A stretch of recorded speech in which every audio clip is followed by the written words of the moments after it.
What is up? I hope you are having a fantastic evening. The San Francisco 49ers have beat the Carolina Panthers 20-9 in a bizarre game, to say the least.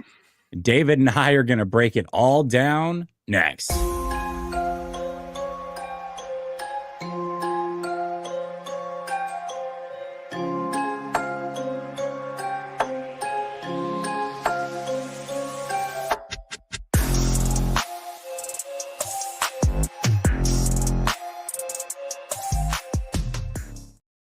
All right, welcome back to Last Second Sports. We are giving you our take down to the last second, and it's the post-game rant time, 3 days before Thanksgiving. David, thank you so much for giving your time tonight, brother. How are you doing?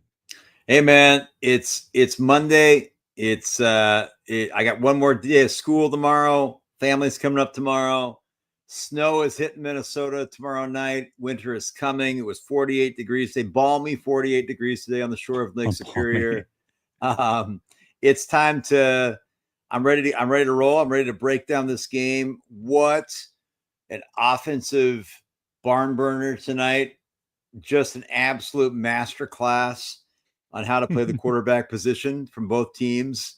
And it's one of those nights you're like, man, I'm lucky to be alive to see this.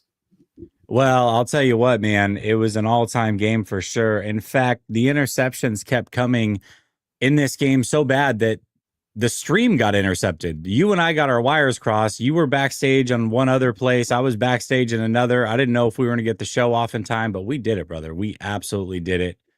Phenomenal job by us, I got to say. I believe it. Hey, we're always there. I say, hey, look, if the 49ers are going to let you down, we're not. Well, I don't know. That's a pretty high bar you just gave us, David, but we're going to try our best. Well, listen, this game, the second half was very slow played, very 2019 Jimmy Garoppolo game plan-esque. After that third interception, Brock Purdy was not asked to do much of anything. And in fact, this offense looked its best when he was doing the dink and dunk thing, which is exactly what Mac Jones has done. You know, the whole thing with the Mac Jones conversation was never that Mac Jones was amazing. It's that he would take what was available to him. And that's what we want Brock Purdy to do. Started out phenomenal. Brock Purdy came down, taking all the checkdowns, completing everything underneath. And then when he does what Brock Purdy does, which is we got to have this guy in the offense because he'll take chances and go downfield. 3 interceptions later. Luckily, the Panthers are absolutely atrocious. I don't know how the hell they weren't more in this game. I'll tell you how the hell they weren't in this game. Go ahead. I'll tell you how the hell they weren't in this game. Guys, my brother, Jesse Naylor, just invoked Jimmy Garoppolo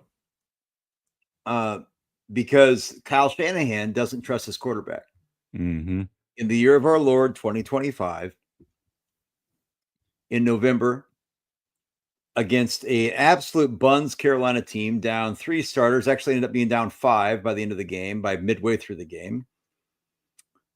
The Carolina Panthers, I want you to guess, Jesse, how many times did the Carolina Panthers run the ball tonight? Now listen, this game was a 1-possession game most of the game. Without looking, I'm going to ask you, how many times did the Carolina Panthers run the ball on designed runs? Not quarterback scrambles, not being flushed from the pocket. How many times do you think they ran? 9 times. 9 times is correct. Oh, are you serious? That was a total guess. 9. They ran the ball. They had 9 designed run plays. They averaged 5.3 yards per carry, including Bryce Young's 4 for 15, which was 3.8. Rico Dowdle averaged 6.3. Chuba Hubbard averaged 5.3 on 9 carries. This is a 1-possession game. Now, there were some times, if we box score scout like I am doing now, even though I watched the whole game, I can absolutely tell you there were times where like, oh, you had a penalty here, or but throwing on first down here, throwing from first and goal from the 2, yeah. 2-point conversion, take a point off the clock. so we can make it easier 2-point conversion. So we run out of shotgun on double wide. Dave Canales masterclass on how to lose a football game for the Carolina Panthers. Despite this is how you lost the game. And we're going to break this all down tonight, but we could say just hashtag fool's gold, folks. That's the takeaway I have from this game. We can sit here and talk it to our blue in the face, and I know we will, but brothers, sisters, you're watching this game tonight, guys. This Carolina Panthers team is not a good football team. They are 6-6. This 49ers defense is a skeleton crew. Robert Saleh, you can say, oh, awesome job. Bryce Young made Tig Brown look like an all-pro. Hadn't had a pick all year. I don't know the last time he had a pick. He doesn't make plays on the ball ever. This is not neither of these teams were good football teams tonight. Weather not an issue.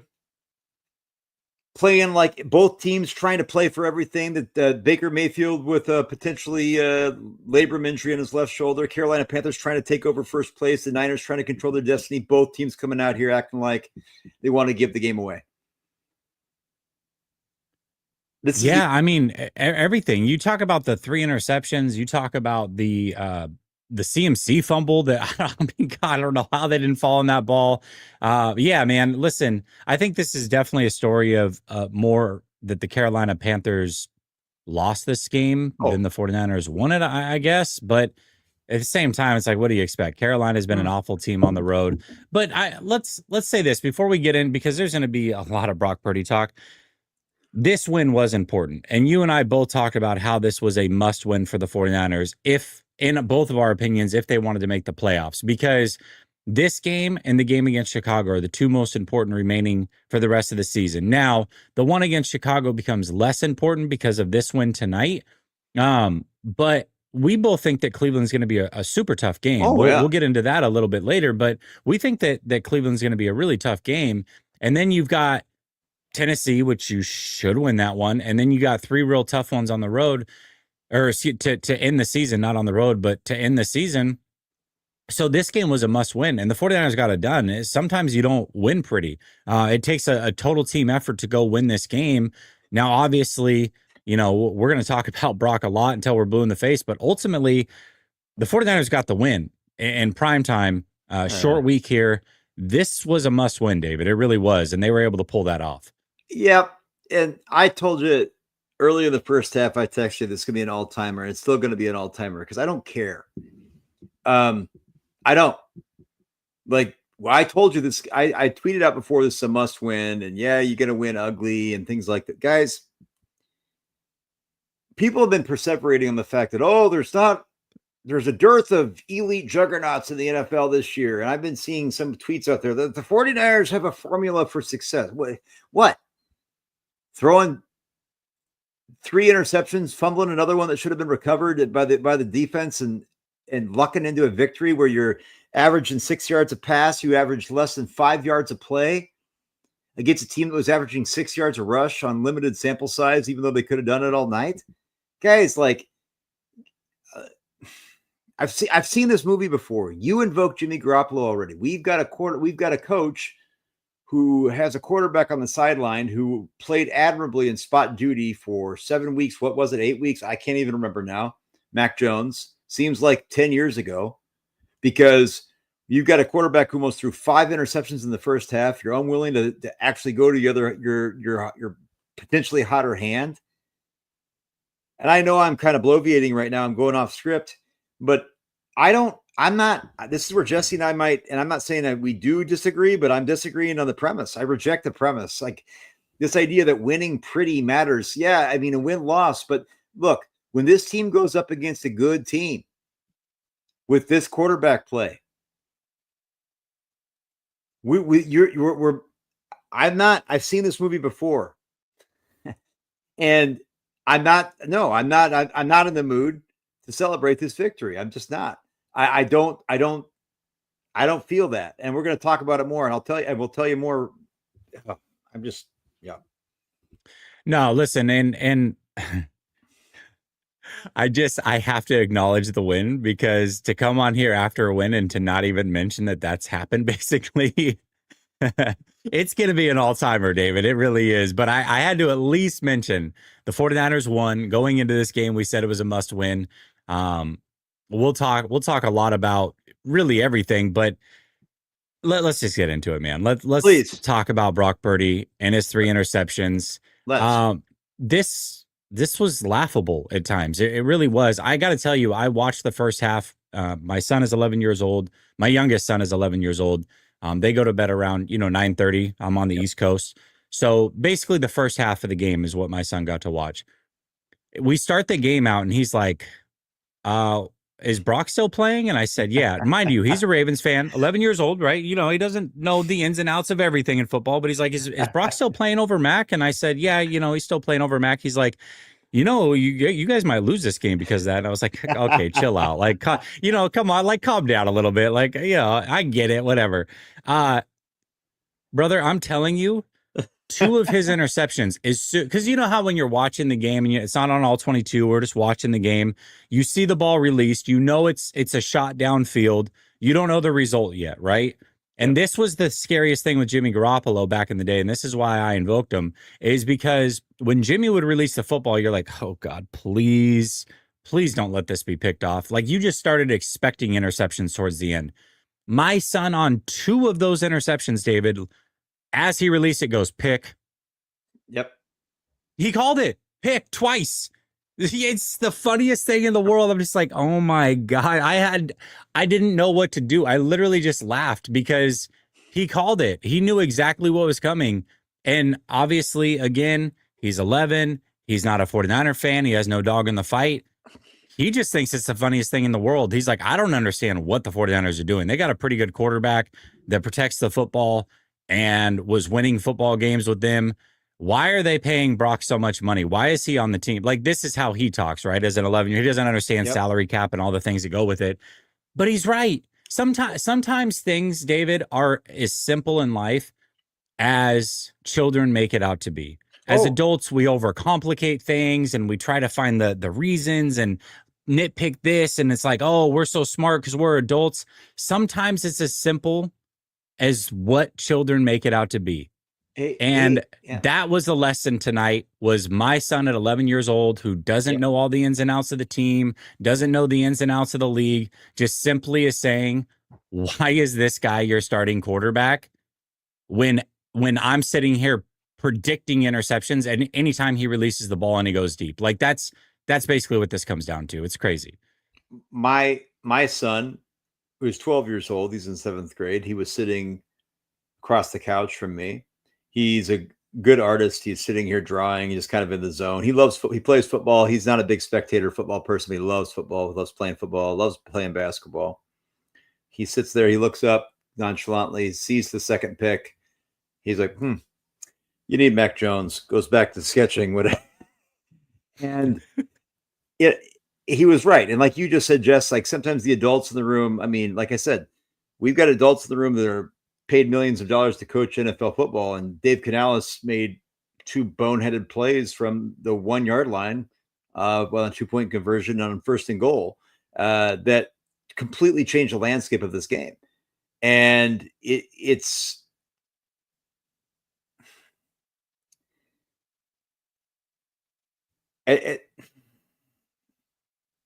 I'm trying to use my words judiciously. When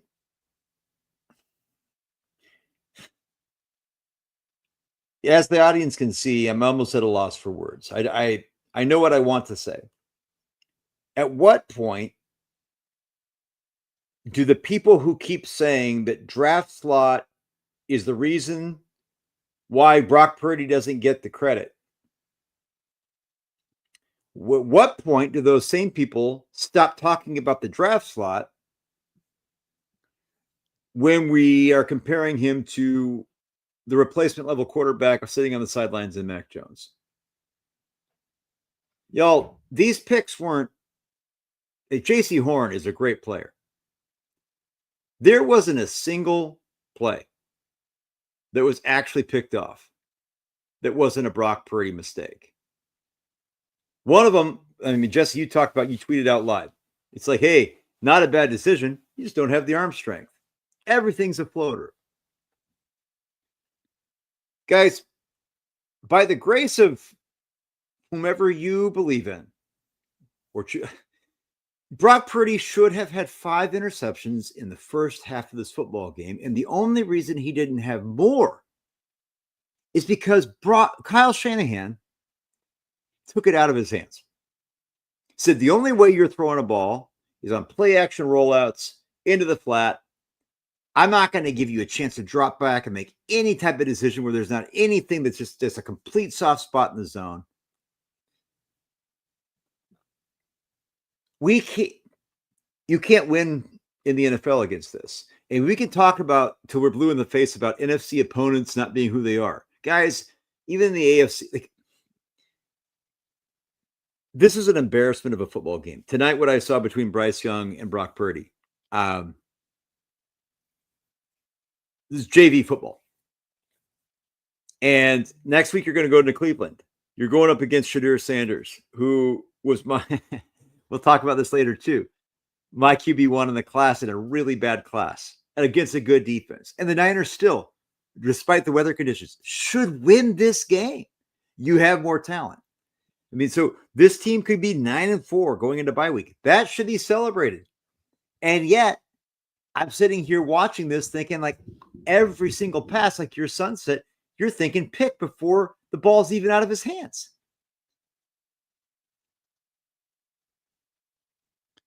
Yeah, I mean, it's absolutely crazy. The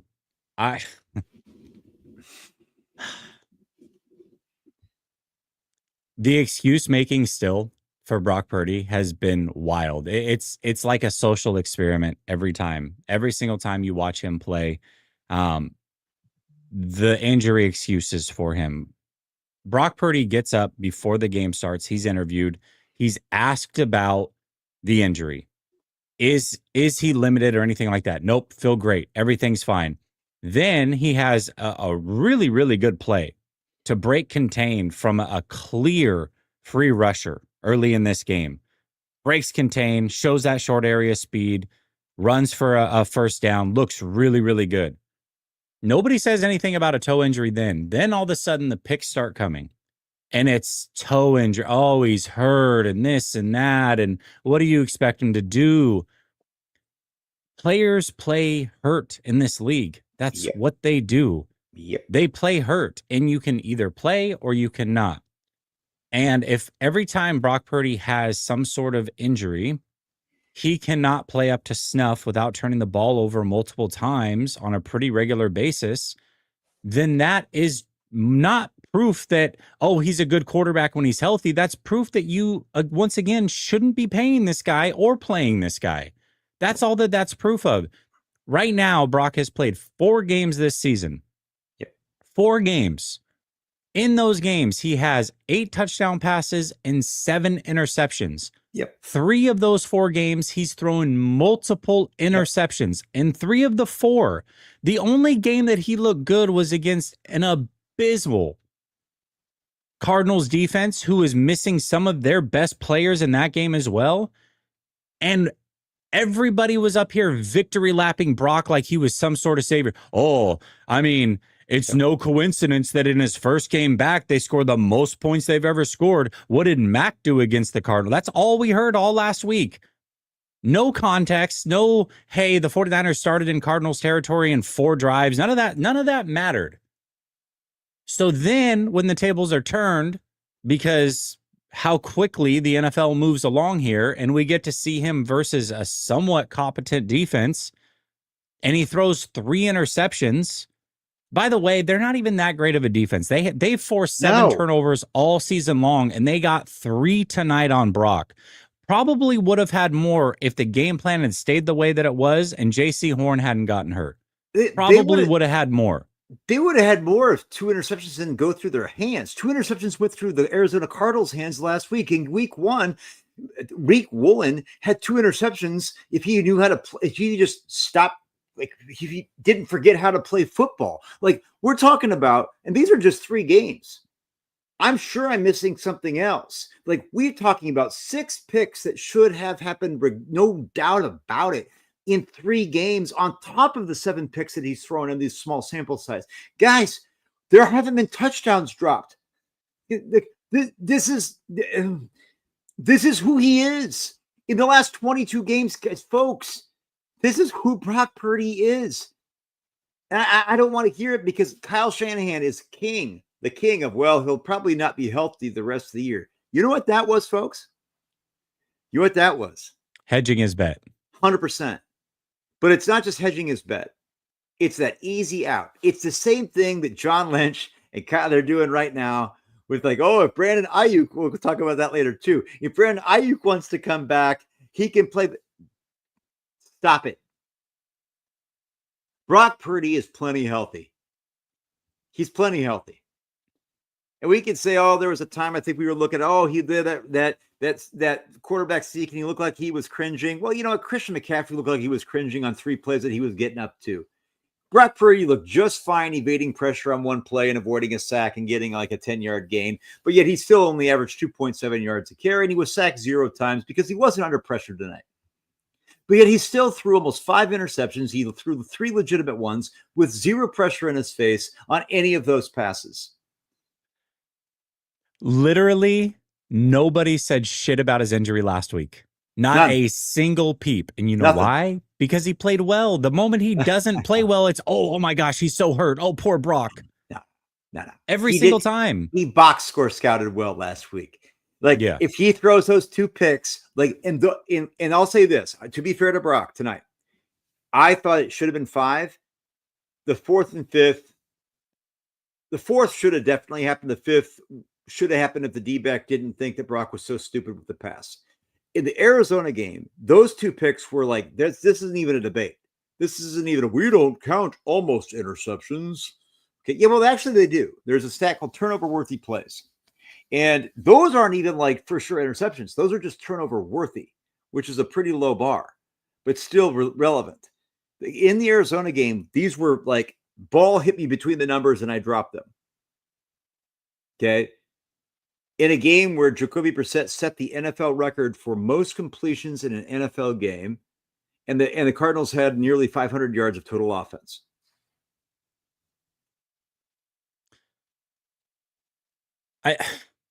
I think too, when I look at it, David, the thing that's the most concerning is the decision making. Oh. And it's been bad for a long time. This again, I hate 2 years. We always talk. It's more than that, David. This was back to his college days. We've seen this. We saw this in college where he regressed. He was a bad decision maker. Then we see it in all the practices, and it's like, oh, it's just practice. Practice doesn't matter. It's like, no, it does. It does matter because this is consistently who he is. Most of these turnovers are continue to be on downs that are not 3rd or 4th down plays. These are early down plays where these chances don't have to be taken, where you've got to check down underneath and you're going big game hunting like you got a big game arm, and you don't have any of those things, man. Yep. You don't have any of them. The interception number 3 where J.C. Horn picks him off. I missaw whatever. I didn't see it on all 22. I just call it as I saw it in real time. It didn't play out exactly like I thought. I said, hey, the throw was so weak. The arm was so weak that J.C. Horn was able to fall off of a route from the opposite side of the field and pick it off. I want to correct myself. The arm is still very weak, and that's how this pick was made. Let's be clear about that. But J.C. Horn did not fall off of a route on the opposite side of the field. He was on the far hash, however, and was able to undercut this thing, baited him all the way through on a dig route because he knew his arm couldn't get it there. Teams are doing this to Brock. All 3, I think 4 of his picks look very similar, where you got a guy underneath waiting for Brock to throw it. They know that they're going to have time to either fade back underneath the route, fade over underneath the route, but they know that they're going to have time to get there, and they're baiting him right now. They're baiting him into these interceptions, knowing his arm cannot make these throws. Yep. And they see it on film week in and week out. Yep. Those are just as concerning as the bad decisions that he's making. But ultimately, continuous interceptions on early downs without pressure in his face. This is the story of who Brock Purdy has been for a long time now. In fact, at one point during this year, I think it was after game 1 or game 2, where I said, hey, literally we're looking at half of his career is good and half of his career is bad. For some reason, we're overlooking the most recent half, which is the bad half. We're now past the 50% mark. Yep. We have more bad data than we have good data, and the bad data is still the most recent data. How are we letting one game against Arizona override everything we've seen this season? How are we letting games from 2022 and 2023 override what we've seen from 2024 and 2025? Why do we do that with this player? Why? And why? I want to throw this out there too. The Brandon Ayuk situation is a great example of this. A great example of this. People want to get on here and call myself out and whoever else out who's willing to be critical of this team and willing to be critical of players like Brock Purdy. All right.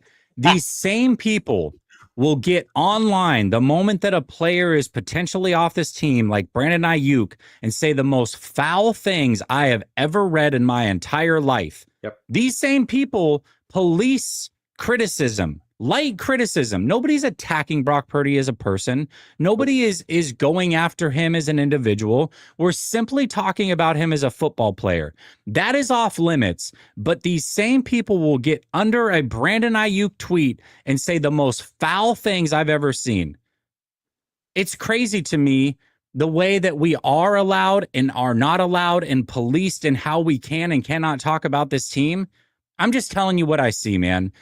I don't care if you don't like the source. I don't care if you don't like how blunt I am. The reality is the reality.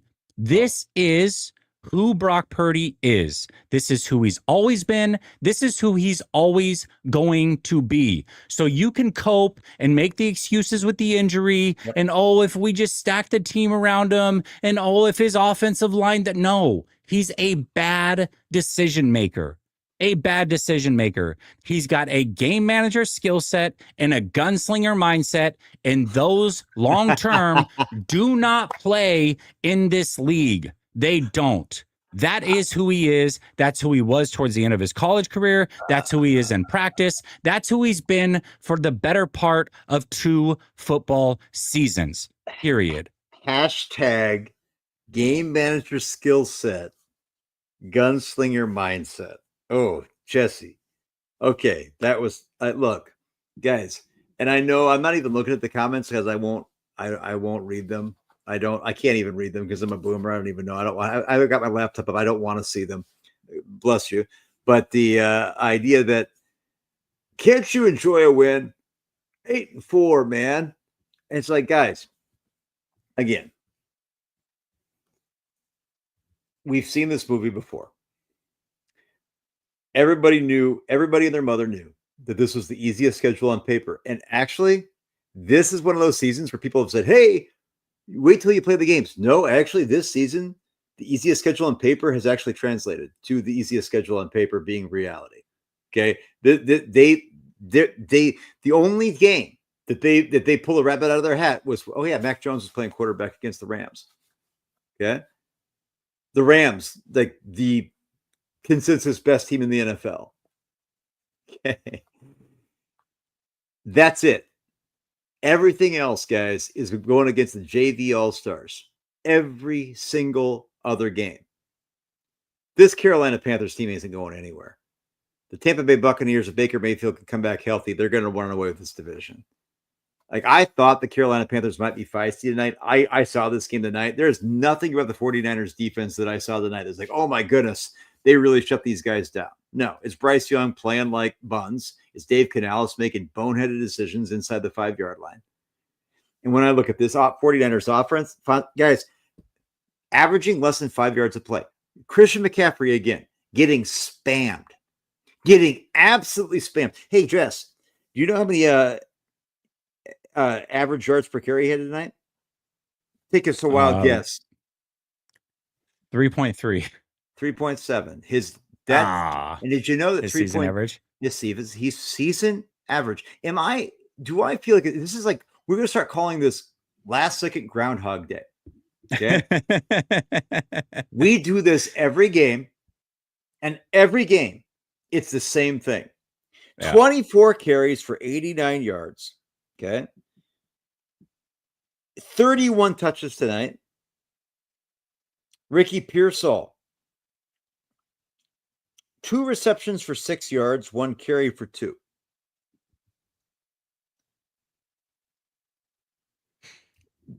Juwan Jennings, 5 receptions for 41 yards. That was 8 yards a catch. This offense is anemic. 20 points against a skeleton crew of a Carolina defense that is not good. They're middle of the pack in the NFL before this without the attrition. This Niners defense is buns without the, I'm sorry. But you're going to look at the score at the end of the game and think, nothing to see here.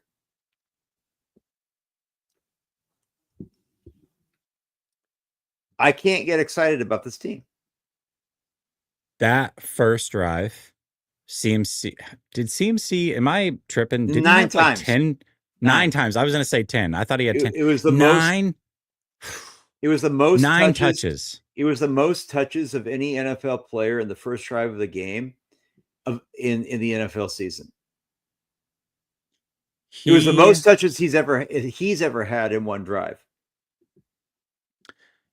Even when the game was out of hand, David. Yes, he was pinball. The game was over. They still were handing him the football within the 2-minute warning. Within the 2-minute warning. At the end of the half, he got a touch for no reason. Yeah. You're not going to score. 3 seconds. 3 seconds on the clock, and they throw a ball over the middle of the field just so he can get pinballed 3 times before he goes down at the 45-yard line with no chance to kick a long field goal. Time expired. Doing nothing to protect him. Nothing to keep him healthy all season. Like, the fact that he stayed healthy this season is pure luck. Jesse, pure luck. Dumb luck. You know what this means. It's the same reason Dave Canales opted for a 57-yard field goal, down 11 points, with less than 4 minutes to go in the game and 2 timeouts left. Dave Canales at 4th and 8. Now, that's not 4th and 2, but 4th and 8 from around the 39-yard line. Okay? You're down 11. You know you got to have a touchdown. 4th and 8's not easy, but it's doable. You opt for a 57-yard field goal from a backup kicker because you don't trust your quarterback. Kyle Shanahan is spamming CMC because he doesn't trust his quarterback. And all due respect to Mac Jones, but you and I, Jesse, know that we don't believe Mac Jones is the answer either. No. We also know that Mac Jones has played better than Brock Purdy, and it's not even remotely close. And he's a fraction of the cost. That's the only reason we're calling for Mac. We're not acting like he's the savior. Let me get close to the camera here. It's not even remotely close. You can say whatever you want. Mac Jones has been the better quarterback, and it's not even remotely close. So I'm going to back up now, put my hands back on my couch, calmly say it again. Mac Jones has been the better quarterback. It's not remotely close. And right now we have a quarterback on week 13, going into week 13, a coach that does not trust his quarterback, that near the end of the game is unwilling to let his quarterback throw on 3rd and long situations to ice a game, even though it means it's a mid-range field goal. I've seen this movie before. I've seen this with Jimmy Garoppolo. I've seen this at the tail end of his career as well. Guys, this contract has outs for a reason. He ain't making it past next year. You can bookmark that. You know how it was bad for Brock? So at the end of the half, you have these sideline reporters that are meant to give very generic interviews, just lay up interviews like, "Hey coach, so it's 65 degrees. Why aren't you wearing a jacket?" Like, they just ask the stupidest things, just like whatever. They're there for what. Man, Kyle Shanahan was grilled at halftime on Brock Purdy. Was like, hey, what's going on with your quarterback? Well, outside of 3 throws that he'd like to have back, we think he's playing pretty good. It's like, oh, okay, but I mean, is he okay? Is he healthy? Like, she kept going in on him. That I've never seen that on a halftime interview on these Monday, Thursday night, Sunday night football games. It's always the most layup patsy questions. The fact that the ESPN sideline reporter felt the need to question Kyle Shanahan on his quarterback and then follow up on that question tells you all you need to know. Brock Purdy is not playing good football whatsoever. And it's crazy because even last week at halftime, Charles Woodson went in on Brock Purdy. I don't know how many people watched that. It's his decision making is really questionable. He's lucky he didn't have a couple picks, but we box score scout. That's what we do. So if it doesn't show any interceptions, then we act like everything's good. They put up a lot of points. Context doesn't matter. Brock just continues to be this guy. So again, listen, man, I can't I can tell you smoking's bad for you and you're going to continue to smoke. There's nothing I can do about it. But I'm still going to say, hey, I wouldn't smoke around your kids, or, maybe you don't want to light a heater with your windows rolled up and your baby in the back seat. I'm just saying it's not good. But you're going to do what you want to do. It's your life. Handle it however you want. This is all I'm doing with Brock Purdy. I'm just going to continue to come out and tell you exactly how it is. And you will either continue to deflect and protect, or you will fall in line because enough games will go by and you'll finally say, F it, you're right. I've seen enough. This is who he's been. The blinders are removed. The scales are removed from my eyes. Yep. I see it for exactly what it is. You were never hating. You were just calling it how you saw it. And that's all I'm trying to do. But to each their own. It is what it is. This reminds me of the time a couple of years back, I go out my front door. I'm walking home and I see my neighbor kid. It's around Halloween. And he's got a meat cleaver, my neighbor kid. And he's got a meat cleaver on my front porch and he's hacking my jack-o'-lantern to pieces. Okay. And I go over, this is a true story. And I go over and I say, hey, I'm not going to name names here because somebody could be watching. I said, buddy, let's put that down. He's like, oh, okay. As I get that meat cleaver away from him, I go home. His dad is AWOL as usual. Mom's like, oh, and mom's flustered because she's got 5 other kids. She didn't, I don't know. This is a long story. And me grabbing the meat cleaver from this kid and him not cutting off a couple of limbs in the process doesn't mean that the parenting wasn't bad, that the parenting wasn't negligent. Okay. And I think that we're sitting here and watching the 49ers and it's like, guys, we kept all our fingers on our hands. Like, guys, we won the game. It's like, yep. And it doesn't mean that Brock wasn't wielding a meat cleaver on a jack-o'-lantern like a 6-year-old on some neighbor's porch. Okay. Like at some point, you got to realize that Brock Purdy's out here taking a meat cleaver. He crawled up on the countertop. He had to get a chair. He's not that tall. He had to get a chair. He had to crawl up on the countertop, get the meat cleaver, come back down on the chair without cutting himself, walk out the front door with no socks on and just briefs, by the way. There's only Hanes whitey tighties, no clothes on. Okay. So Brock's out here half naked with a meat cleaver. Okay. He's on his neighbor's porch. Boomer dad comes home from a hike. I got my Camelback hydration pack. I said, oh, there's a quarterback with a meat cleaver on my. I need to go stop that guy from throwing a 5th pick. And I do. I stop him from throwing a 5th interception. Return him back to Kyle Shanahan. Say, hey, it's all good. Just to go put this meat cleaver in a safe or something like that. Okay. Don't let him throw the ball again in the second half. And that mom didn't. I don't know if she locked him up in a safe, but she didn't come back to my porch and cut up a jack-o'-lantern anymore with a meat cleaver. And Kyle Shanahan said, no more meat cleavers for you, Kyle or Brock. But yet, guys, we won the game. I'm a good parent. My kid did not lose a finger. That Yep. means I'm a good parent. I got this visual of Brock with this meat cleaver just going crazy on his neighbor's pumpkin. That's so good. Oh my gosh. Frank Tom Ocean says, keep crushing it, Jesse. Go 49ers. I appreciate you.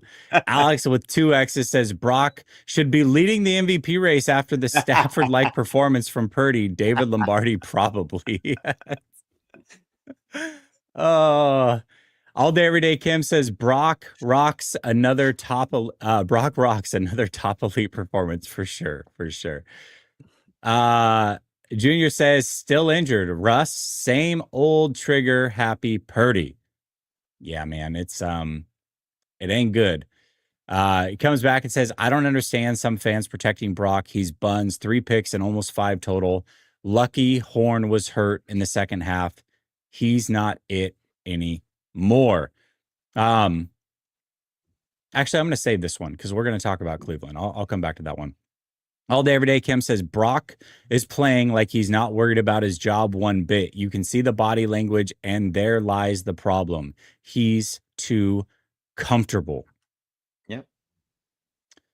He said it before the game, actually. Brother Bob says, extend Big Brock again. Void BA again. That was one of the funniest tweets I saw at halftime. East Bay Chris says, Parag Marate, after pick number 3, is combing through Brock Purdy's contract with a fine-tooth comb, looking for a reason to void it.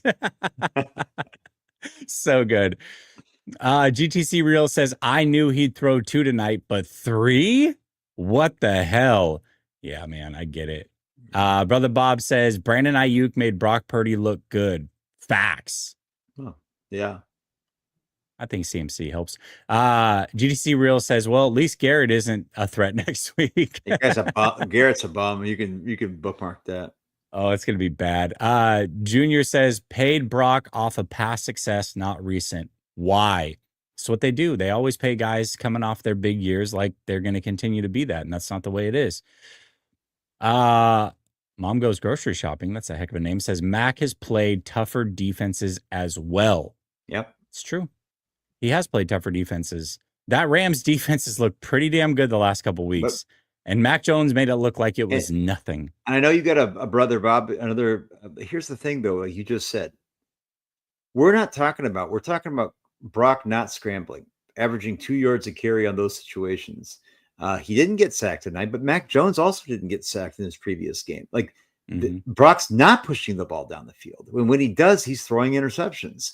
Like, there's nothing gained.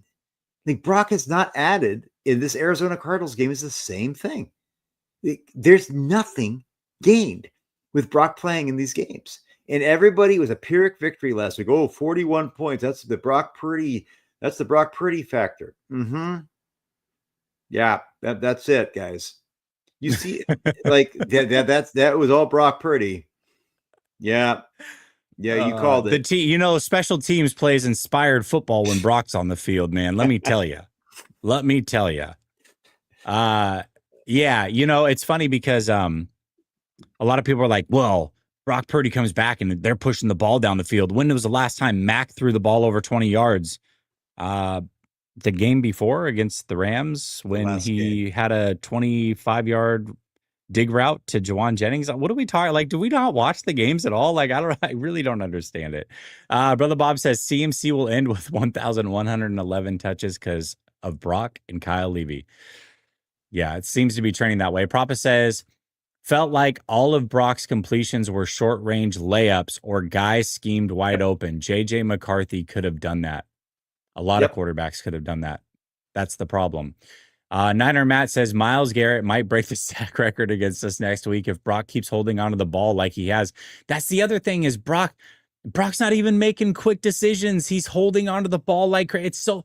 How many weeks did we come in here and there were comments about Mac Jones holding the ball too long, but the stats say Mac Jones does not hold the ball too long at all. Brock Purdy is the one that's holding the ball and then making bad decisions to top it off. Let's go back to this idea that, look, I like Kyle Shanahan. I'm the guy. You could go. I didn't delete the tweets. I believe in Kyle. I think Kyle has always made put lipstick on a pig in so many different situations with his quarterback play. Whenever I doubt Kyle, I also see Kyle come back and pull a rabbit out of his hat with absolute mediocrity on steroids at quarterback. And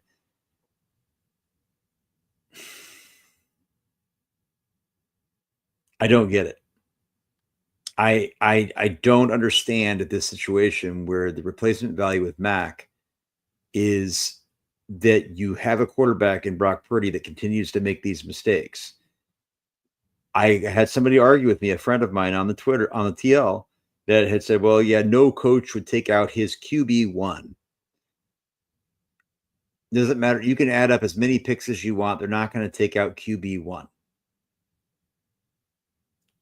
And I just stopped to think about it. And I said, like, well, when's the last time that Brock Purdy has played like a QB1? Like, Jess, I mean, I'm not trying to derail us here or sidetrack us, but I'm racking my brain. Is it before? I mean, this is before the NFC Championship game. People have this false narrative with Brandon Ayuk news this week about how Brock Purdy was this exceptional player in the NFC Championship game. We were there. No, he wasn't.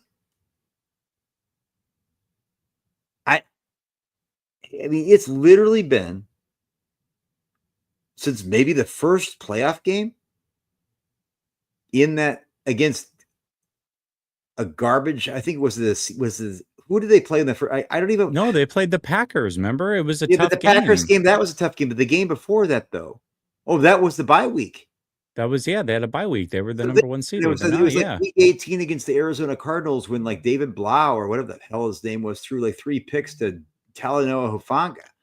Like we haven't seen Brock Purdy play like a stud MVP caliber franchise guy since December of 2023. And actually that December was also the Baltimore Ravens game on Christmas. Guess what? He just had a Baltimore Ravens game today. It's 2 years later, folks. This is who he is. This is 2 years on. I think, you know what's crazy to me is I'm going to use Josh Allen as an example here. I do this a lot. So surprise, surprise, I'm talking about Josh Allen here. But Josh Allen comes out, played a bad football game. Like, no doubt about it, played a bad football game. Josh Allen has an MVP in this league. Yep. Statistically, is one of the best postseason quarterbacks of all time. Yep. Right? They don't win, but it's not, again, what more can you do? You can only do so much. Like, he can throw for his 4 touchdowns and 300 plus yards and no interceptions, and they still lose games in the playoffs against Kansas City.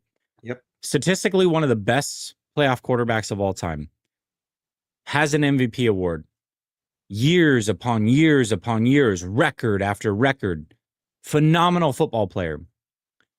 Yet he can have a bad game in prime time, and 49er fans, I watch it all over my timeline, will shit on him as if he hasn't stacked many, many years. Like he Lamar Jackson, Patrick Mahomes, some guys have just done enough to where a random regular season game, you shouldn't crucify a player like that. It is what it is. You have a bad game, you move on. However, we can't criticize Brock Purdy, who hasn't stacked years of elite play in this league, doesn't have an MVP award, but he finished 5th in MVP once, so that's like the same thing. They went to a Super Bowl because of a face mask throw off of Kendall Vildor's face, ball that bounced off Kendall Vildor's face mask that Brandon Ayuk happened to come up with. And because of that, we can't criticize Brock Purdy after a year straight, essentially, of bad football play. Mm-hmm. But we can crucify a quarterback who has stacked years in this league of elite level quarterback play. Yep. Make it make sense, man. It just, I'm so sick of the double standards and the what we can and cannot say. Like, it's crazy to me. It's absolutely crazy. I texted you and our guy Marco the other day. Patrick Mahomes. I mean, here I am. Patrick Mahomes, he deserves like infinity benefit of the doubt. And yet, in that game that they won against the Colts, he had like 6 overthrows, like 6. Yeah. Right? Yeah. Guess what? Patrick Mahomes, 3 MVPs, 3 Super Bowls. It doesn't matter. You get to do that. You get to have off throws, off games, and then you still be able to pull rabbits out of your hat and beat the best record in the AFC in a must win just to keep your playoff hopes alive. Brock Purdy is not that dude. No. Brock Purdy has not once mounted that type of a comeback against a high caliber team in a situation where he had to have it. It's never happened. Yeah, I mean, not because of him. That's what I'm saying. That's what I'm saying. Yeah, and I think like you watch the first drive of this game, 9-minute drive. 9-minute drive. He was 9 CMC touches, and he was averaging less than 3 yards a pass. Guys, yet we brought Brock Purdy in to stretch the field. Tonight, I think he averaged 6 yards a pass. And most of that was because of garbage stats at the end of the half. Listen, when he runs the Mac Jones game plan, it seemed to look pretty good. That's all I'm gonna say.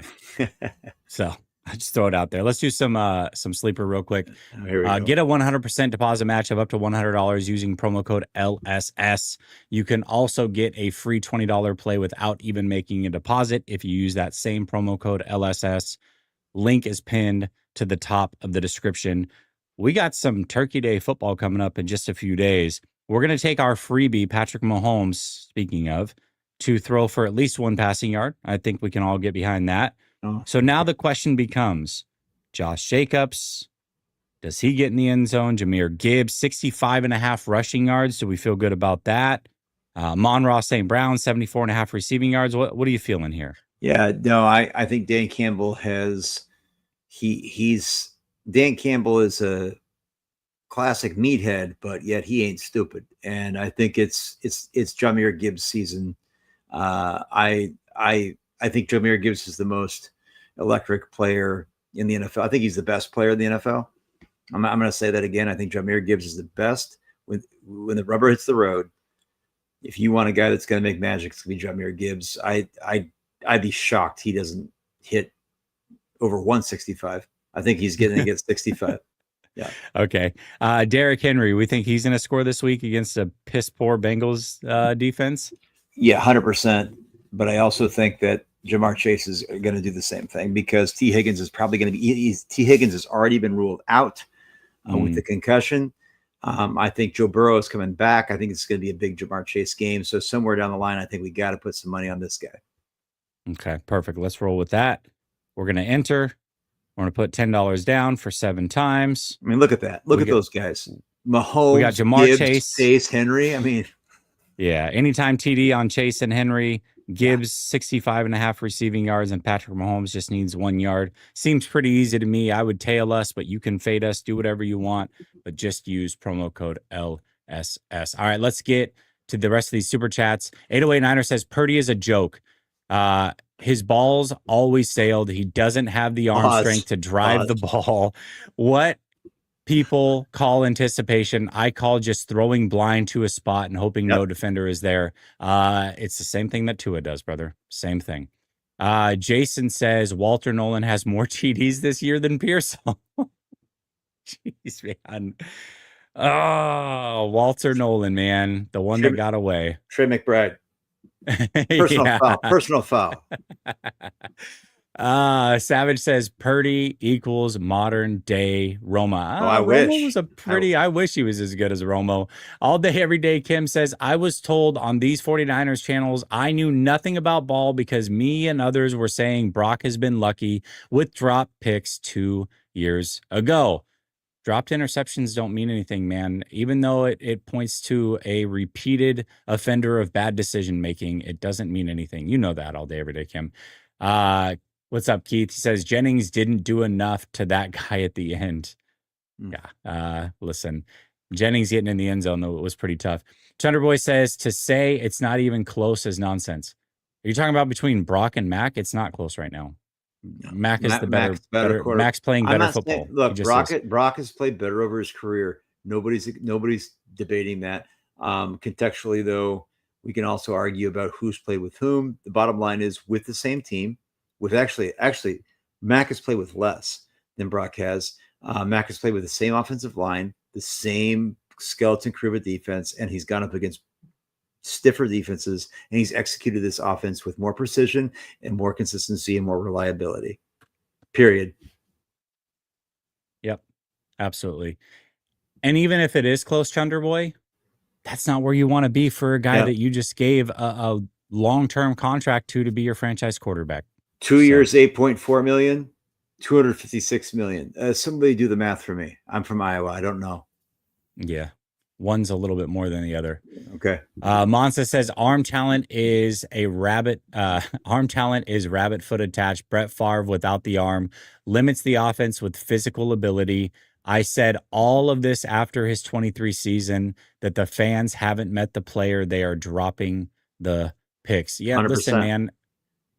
It's true. It's been there. Film has shown this for a long time, and people didn't want to hear it. They still don't want to hear it. You can see it, and they still don't want to hear it. You can box score scout it. It's now you can even box score scout it. We're making it easy for you. Brock is making it easy for you. You can box score scout. He's not playing good football. You don't even have to watch the games anymore. You don't even have to. And that's the thing. Like you could box score scout this and not see like, oh, hey, like let's say a ball like went through, got tipped at the line of scrimmage, or on a routine tip, or went through a receiver's hands. None of that happened tonight. Every single one of these interceptions, again, zero, like we're talking -0 pressure, flat-footed, like within yards of another defender, not even close to being hit, wide open, and still just making the horrible decisions and reads, no duress. And I think Monza just said, Brett Favre without the arm, as Jesse said, game manager skill set, gunslinger mindset. It's the problem. 808 says, happy Thanksgiving, guys. Happy Thanksgiving, brother. He says, we're looking to the Browns. We're looking to the Browns. Losing, Grandpa.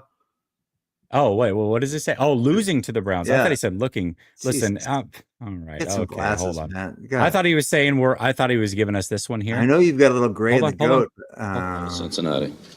I thought he was saying we're on to Cincinnati. My bad. Listen, eyes are a little hard to see that one there, apparently.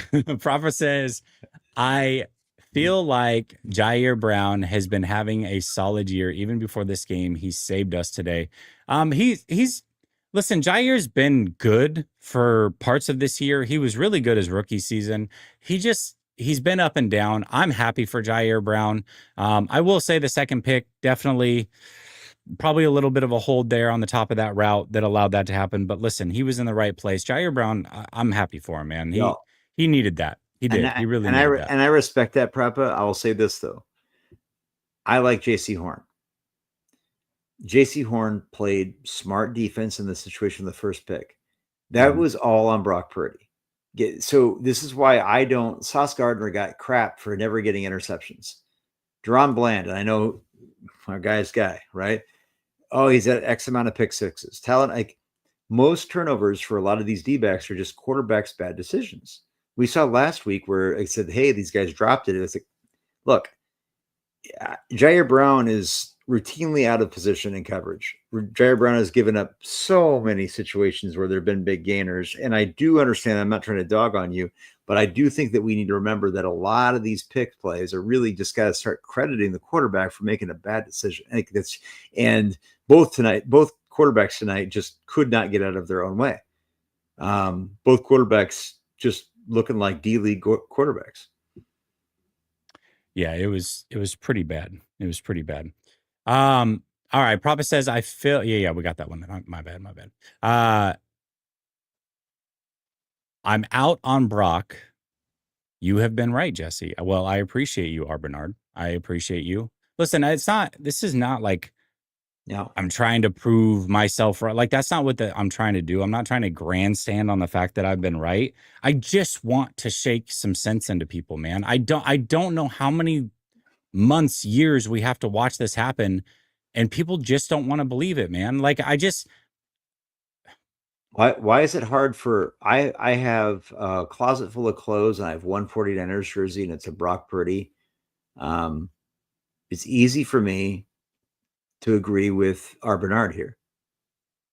And this isn't knee jerk. It's like after a win, like we're talking about a win, 8-14. It's easy for me to objectively take stock of what my eyes are seeing, despite my investment in this team as a season ticket holder, as a Brock Purdy fan, as an Iowa State fan. I think that should give the rest of us pause in the way in which we like start to make excuses for certain players. And I think the childlike faith in the worship of heroes is really a scourge on fandom. And I think that we need to start just feeling willing to say, hey, Brock Purdy's a good dude, a really great person. And he's not the answer. And that's okay. But like, I just think like thinking that your Honda Accord is going to go 0 to 100 like a Lamborghini, it's just not going to happen. You can believe it. You can put your mind to it. This ain't going to happen. And this is where we're at. This is how I knew that it was real. Is our guy JC on Twitter, huge Iowa State guy, become really good friends with him. He's a really good dude. Yep. He hates the way that I talk about Brock Purdy. Hates it. He pushes back on me on a regular basis. This is somebody that I like admire and I love like. Jay. I love Jay. Jay's a great dude. He's in the chat an awful lot. Always supports me, but man, he vehemently denies the Brock Purdy slander that I supposedly have. Tonight, for the first time, this guy said, "Send him to Mars. I'm done. Brock ain't it." This is somebody who has been ride or die for Brock Purdy the whole time, no matter what has happened. Finally, he even threw in the towel and was like, "That's it. I can't do it anymore. He's just not who I thought he was." And let me give you some insight without saying his name, because Jay's my guy and I like Jay a lot. Jay's a really good dude. He's a great dad. He's a great husband. He's a great person. He's a great he's a counselor. He knows ball. He's just a good person. Jay and I are both diehard Iowa State fans. Jay's not from Iowa, but he still lives in Iowa, went to Iowa State, great friends with former Iowa State athletes who are still in the NBA and the NFL. Jay's connected. And for him to say that publicly, like, again, you guys have seen me ad nauseum talk about it. It's almost kind of embarrassing, but like Jay and I talk all the time. And so like, I know Jay, I know where his heart is, and I know where my heart's been too. And it was really hard for me to come to that conclusion, but not hard enough because I'm just an objective person. And it's like I don't have an affinity to a player, even though the person can be a good person, player can be a good person. And to see Jay say that publicly, it was like, whoa. That was when you realize like it, I don't need anybody else's takes to validate my own or to my feelings, and I'm wrong a lot. Right. But like these are the things that's not just an opinion. This is just, is up, is down. Our quarterbacks throwing interceptions without duress because they don't know what they're seeing.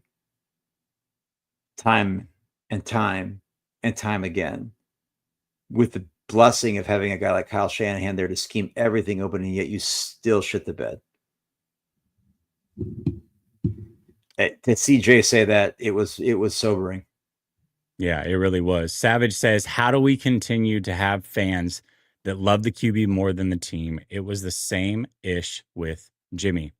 I don't know, man. I think people want to have a franchise quarterback so bad that they're going to crown whoever Johnny come lately. Listen, I was the same way, man. I got a Kaepernick signature. I had a Jimmy G signature. And then when Brock Purdy, in fact, it started with Trey Lance.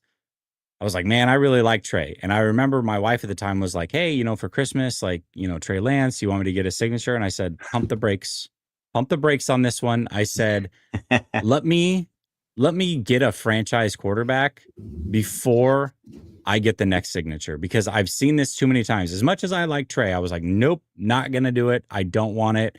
And thank God I didn't do it with Brock. And I'm not going to rush to crown a guy who hasn't proven it for long enough. And that's just what it is. 808 says, this is the 10th time I've said this. I knew Brock wasn't him. After he didn't throw the slant to BA in the Super Bowl, Kyle just needs a new quarterback every year. Jeez, man. Justin says, John Lynch about to give Jair Brown $75 million. GTC says, liked you. My Honda never disappointed me like 13. Great one says, I'm the OG of the Purdy ain't it. I told you so. I feel it, man. Brother Bob says, I talk ish about Josh Allen because it gets my guy Jesse late second sports. But seriously, I know that Allen, Mac 10, Brock, it's time to blow up this team, though. Oh, yeah. Or is it time to blow up this team, though? They won't do it. It might be, brother. It's just, they're never going to happen. Brother, it's not going to happen. This team is 8-4. They're probably going to make the playoffs somehow, some way. Yeah, this is the thing, even in Cleveland. Like, they're 2 wins away. Look, Cleveland, do I think that Cleveland should win this game with their defense? Absolutely. Do I think that they will after watching this game? No. I think that the 49ers are probably going to find some way to win because Cleveland is buns. Do I think that Tennessee's going to win? No. Do I think they're going to lose their last 3 games? Yes. Do I think that puts them at 10-7? Yes. Do I think that makes the playoffs? I don't know. Like, I don't know what's going on. Should, hopefully. But see, with the Lions circling, like the graphics said on Monday Night Football, who knows, man? And if so, I will say this. I tweeted out tonight, Brock Purdy cannot win a Super Bowl. You need to understand this. They might win this game. This is at 8:12 p.m. Central. So this is not even an hour into the game. I think this is after the second pick. They might win this game, but you have seen what Brock is. It's unacceptable. It's time to move on. No, I think this is after the third. So he'd thrown 3 picks in less than an hour. That was cool. I mean, my God, like that's got to be a record, right? So, I mean, seriously, somebody can go to Elias Sports Bureau and see if that's a record. But guess how many people? I had 13,000 views. I had 12 bookmarks. Like, those people are waiting for him to win the Super Bowl, and then they're going to try to dance on you. Like, he's not going to win a Super Bowl. It's not going to happen as a starter. He's not going to. You could go back bookmark this too. Bookmark this, but bookmark these. Like, it's not going to happen. No. My wife's brother Bob. Brother Bob says GTC Reels drives a 1986 Subaru wagon. Nice. He doesn't even drive a Honda. Monza says, Jesse, we've been eye to eye on B. Johnson. We were right. Hey, man. Ben Johnson, a lot of people danced on him, too. He's looking pretty good. Harris says, you were wrong about Trey. Those wrong about Jimmy Garoppolo. Yeah, that's my favorite thing is like somehow Trey Lance is still like a conversation because this is what happens when you can't win the argument at hand, you start fishing for other things. Well, you were wrong about this, so it's the whataboutism. That's what everybody points to, whataboutism. But those same people love Jimmy Garoppolo, so it is what it is. It's just funny to me. Before we go, I do want to preview this Cleveland game real quick, and I want to do it off this comment. 150 GT says, I don't think Cleveland will be tough. I disagree with that. I'm not saying Cleveland's going to win, but we have to remember this. First of all, the weather looks like it could be moisture in the air. Sorry, so that's number one. It's game 13 in a row for a lot of these players. So we've got fatigue settling in. We're on a short week traveling to Cleveland, playing against a very, very good defense and a Jim Schwartz coach defense who is 9-1 against Kyle Shanahan in his career, regardless of where Kyle Shanahan has been. Listen, you may end up being right, but this spells extremely tough game on the surface for all of those reasons. So I think this to me sounds like blind faith here at this point. Hey, the Browns have played the last several games. Yeah, it's just the Raiders. The Ravens barely beat them. The Jets in that weird game, but they should have beat the Jets. The Patriots played them tough. They crushed the Dolphins, who have been playing well of late. Close to the Steelers, close to the Vikings. Lions was a blowout early on. The Browns beat the Packers. I'm just look, this defense is for real, and it is not up for debate. The weather's going to be dicey. I'm going to tell you what you can say whatever you want, guys. This Carolina defense isn't that good, and the Niners put 20 points up against them. And this Carolina offense is bad, and the Niners defense isn't that good, and so the Browns offense isn't that good either. It's going to be close. It's going to be another one of these Panthers-Niners games, and I'm going to tell you, if they make the mistakes they do tonight, the Panthers didn't have the pass rush. The Panthers didn't have the guys they're going to have coming at them like Myles Garrett and the rest of that crew. Do I think the Niners are going to lose? Not necessarily at all. In fact, I kind of got a gut feeling they're going to win. Good for them. They should. Yeah. You got a $256 million quarterback. MV Purdy. Hey, it's the way it works. Can duck hunting? I think DK is for duck, I would assume. I've always liked Brock, but I'm a 49er fan first and foremost. Mac is the better option. Why do fans want to die on this hill favoring players over the team? Don't tell me. I don't know. That's a great question. That's a great question. I have no idea. Like I said, I've spent $200 on a Brock Purdy jersey, and I want Mac Jones to be playing. I mean, you tell me. Yeah. R. Bernard says waiting for Purdy to turn back in a 2023 version is like me looking at the closet thinking I'll be fit in my skin. I'll be able to fit in my skinny clothes again. Hey, it just might happen, brother. It happened for me. It too can happen for you. All right. It happened for David as well. Brother Bob says the NFL is so buns. Look at Bryce Young and Purdy. Man, it's horrible. It's horrible. Yeah, bad quarterback play. Bad quarterback play for number sure. One pick in 262. Ugh. There we go. All right, listen, man. We just passed over 2,000 people watching between X and YouTube. Appreciate each and every one of you for tuning in. 49ers get the win. I hope you enjoy your Thanksgiving. I'll be back tomorrow with Sunil. David, thank you so much for joining me, brother. Have a very happy Thanksgiving. And to everybody in the chat, until tomorrow. Oh, hold on. Great One says, will Shador outplay Purdy next week? Oh, that'll be ugly because a lot of people had some Shador Sanders takes, man. That would be like the most poetic thing ever for some of these people. We'll see. You just wait for a post game on November 30th. We'll talk all about it. All right, guys, stay blessed. We'll talk soon. Much love. Peace.